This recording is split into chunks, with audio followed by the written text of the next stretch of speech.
family budgets will feel the impact of tariffs on foreign goods.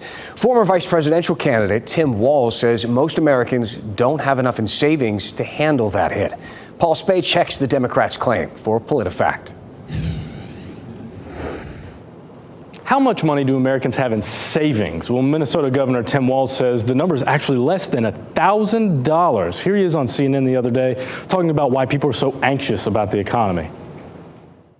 They can't buy a house. They can't afford to get a good education. They're concerned that their economic future is so precarious it could slip out from under them.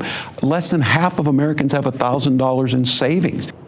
Is he right about that? Well, a survey released earlier this year by Bankrate.com asked this question: how would you pay for an unexpected expense of $1,000? And 41% said they'd use money from their savings account. That's the top bar there. Others said they'd use a credit card or borrow money in other ways. But 41% said they don't have enough money in their savings to cover an expense like that. However, this is just one survey. Several other surveys suggest people do have more than $1,000 in savings. A Forbes survey, for instance, from last year found that more than 70% of Americans did have more than $1,000 in savings. Only 28% said they had less. Another study by the Federal Reserve Bank a couple years ago found that most Americans have $8,000 in checking or savings. And then that same Bankrate survey we just showed you found that 4 out of 10 people have put aside at least 3 months' salary in savings. So these are all signs that most people do have a little more than $1,000 in their savings accounts, and it's why the Truth Meter rates Walz's claim